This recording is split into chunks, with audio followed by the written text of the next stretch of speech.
നമ്മൾ ഇന്നത്തെ വീഡിയോ പരിശോധിക്കും. നമ്മുടെ മൊബൈൽ ഫോണിനകത്ത് നമ്മൾ സാധാരണ കോൾ ചെയ്യാറുണ്ട്. ഈ കോൾ ചെയ്യുന്നതിനകത്ത് ഒരുപാട് സെറ്റിങ്സുകളുണ്ട്. നമ്മൾ കോൾ ചെയ്യുന്ന സമയത്ത് നമുക്ക് കൂടുതൽ ഫീച്ചറുകൾ ഉപയോഗിക്കുന്നതിന് വേണ്ടി, മാത്രമല്ല നമ്മൾ കോൾ ചെയ്യുമ്പോൾ കൂടുതൽ സൗകര്യമാകുന്നതിന് വേണ്ടി, അല്ലെങ്കിൽ ഏതെങ്കിലും സ്പാം ആയിട്ടുള്ള സ്കാം കോളുകൾ വരുന്നുണ്ടെങ്കിൽ അത് നമുക്ക് മനസ്സിലാകുന്നതിന് വേണ്ടി, അങ്ങനെ ഒരുപാട് സെറ്റിങ്സുകൾ നമ്മളുടെ മൊബൈൽ ഫോണിൽ കോൾ സെറ്റിങ്സിനകത്തുണ്ട്. നമ്മൾ ഇന്നത്തെ വീഡിയോയിൽ മൊബൈൽ ഫോണിൻ്റെ കോൾ സെറ്റിങ്സുമായി ബന്ധപ്പെട്ട് ഇമ്പോർട്ടൻ്റ് ആയിട്ട് അറിഞ്ഞിരിക്കേണ്ട 3 സെറ്റിങ്സുകളാണ്.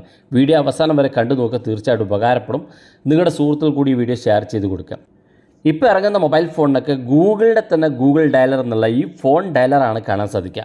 ഇപ്പോൾ ഇറങ്ങുന്ന എല്ലാ ഫോണിലും ഈ ഒരു ഡയലറാണ് വരുന്നത്. അപ്പോൾ ഈ ഡയലറിനകത്തുള്ള 3 സെറ്റിങ്സ്, അതായത് ഏറ്റവും കൂടുതൽ ആളുകൾ ഉപയോഗിക്കുന്ന ഡയലറാണ് ഇത്. നിങ്ങൾക്ക് ഈ ഡയലർ ഉപയോഗിക്കണം എന്നുണ്ടെങ്കിൽ ഉപയോഗിക്കാം.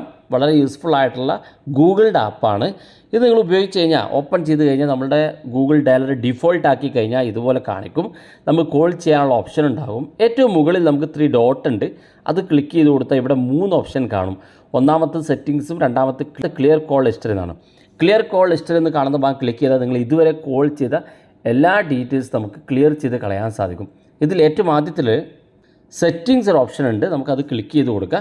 അത് ക്ലിക്ക് ചെയ്യുമ്പോൾ ഇതിനകത്ത് ഒരുപാട് സെറ്റിങ്സുകളുണ്ട്. ഇവിടെ ഏറ്റവും മുകളിൽ നമുക്ക് കോളർ ID ആൻഡ് സ്പാം എന്നുള്ളൊരു ഓപ്ഷൻ ഉണ്ട്. ഇത് ക്ലിക്ക് ചെയ്താൽ ഇവിടെ 2 ഓപ്ഷൻ ഡിസേബിൾ ആയി കാണാം. ഇത് രണ്ടും നമ്മൾ ഇതുപോലെ എനേബിൾ ചെയ്ത് കൊടുക്കുക. എനേബിൾ ചെയ്ത് കൊടുത്തു കഴിഞ്ഞാൽ നിങ്ങളുടെ മൊബൈൽ ഫോണിലേക്ക് എന്തെങ്കിലും സ്കാം ആയിട്ടുള്ള അല്ലെങ്കിൽ ബഗ്ഗായിട്ടുള്ള കോളുകൾ വരുന്നുണ്ടെങ്കിൽ, അല്ലെങ്കിൽ ഏതെങ്കിലും രീതിയിലുള്ള മാർക്കറ്റിംഗ് കോളുകളൊക്കെ വരുന്നുണ്ടെങ്കിൽ നിങ്ങൾക്ക് അത് പെട്ടെന്ന് നിങ്ങളെ കാണിക്കുകയും അത് റെഡ് മാർക്കിലേക്ക് മാറ്റി ഈ കോൾ നിങ്ങൾക്ക് അറ്റൻഡ് ചെയ്യണോ വേണ്ട എന്നുള്ള ഒരു ഓപ്ഷൻ നിങ്ങൾക്ക് ഇടും.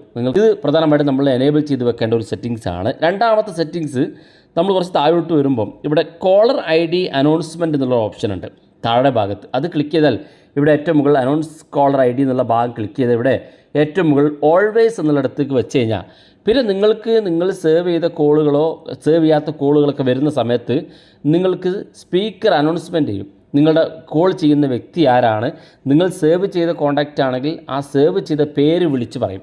അതുകൊണ്ട് തന്നെ നിങ്ങളുടെ ബാഗിലോ പോക്കറ്റിലോ കിടക്കുന്ന മൊബൈൽ ഫോൺ ആണെങ്കിൽ അത് ആരാണ് വിളിക്കുന്നതെന്ന് അയാളുടെ പേര് വിളിച്ച് പറയുമ്പോൾ നമുക്ക് മനസ്സിലാകും. ഈ കോളർ ID അനൗൺസ്മെൻറ്റ് നമ്മൾ ഓൺ ചെയ്ത് വെക്കൽ നമുക്ക് ഏറ്റവും യൂസ്ഫുള്ളാണ്. അതുപോലെ തന്നെ മൂന്നാമത്തെ ഏറ്റവും ഇമ്പോർട്ടൻ്റ് ആയിട്ടുള്ള മൂന്നാമത്തെ ഫീച്ചർ, ഏറ്റവും അവസാനത്തിലുള്ള ഫ്ലിപ്പ് ടു സൈലൻസ് എന്നുള്ള ഓപ്ഷൻ ഉണ്ട്. അത് ക്ലിക്ക് ചെയ്താൽ ഈ ഭാഗം ഓഫ് ആയിരിക്കും. ഒന്ന് ഓൺ ചെയ്ത് കൊടുക്കുക. ഓൺ ചെയ്ത് കൊടുത്താൽ നിങ്ങൾ ഓഫീസിലോ അല്ലെങ്കിൽ ഏതെങ്കിലും സൈലൻറ്റ് പ്ലേസിൽ നിങ്ങൾ നിൽക്കുന്ന സമയത്ത്, പ്രത്യേകിച്ച് ഓഫീസിലോ അല്ലെങ്കിൽ മറ്റേതെങ്കിലും മീറ്റിങ്ങിലൊക്കെ നിൽക്കുമ്പോൾ നിങ്ങളുടെ മൊബൈൽ ഫോൺ എടുത്ത് കമഴ്ത്തി വെച്ചാൽ, നിങ്ങളുടെ മൊബൈൽ ഫോൺ കമഴ്ത്തി വെച്ചാൽ നിങ്ങളുടെ മൊബൈൽ ഫോൺ ഓട്ടോമാറ്റിക്കായിട്ട് സൈലൻ്റ് ആകും. മൊബൈൽ ഫോൺ എടുത്ത് നിങ്ങൾ സാധാരണ ഉപയോഗിക്കുന്ന പോലെ മലർത്തി കഴിഞ്ഞാൽ നിങ്ങളുടെ ഫോൺ പഴയതുപോലെ ഉപയോഗിക്കാൻ സാധിക്കുകയും ചെയ്യും. അപ്പോൾ പ്രത്യേകിച്ചും ഈ ഓഫീസിലോ മറ്റൊക്കെ വർക്ക് ചെയ്യുന്ന ആളുകളോ അല്ലെങ്കിൽ ഏതെങ്കിലും സൈലൻറ്റ് പ്ലേസിൽ ഇരിക്കുന്ന ആളുകൾക്കൊക്കെ ഈ ഫീച്ചർ വളരെ യൂസ്ഫുൾ ആയിരിക്കും. ഇതും നമ്മളൊന്ന് എനേബിൾ ചെയ്ത് കൊടുക്കുക. വീഡിയോ ഇഷ്ടപ്പെട്ടെങ്കിൽ നിങ്ങളുടെ സുഹൃത്തുക്കൾക്ക് മറക്കാതെ ഷെയർ ചെയ്ത് കൊടുക്കുക. ഇതുപോലുള്ള വ്യത്യസ്തമായ അറിവുകളുമായി നമുക്ക് അടുത്ത വീഡിയോയിൽ കാണാം.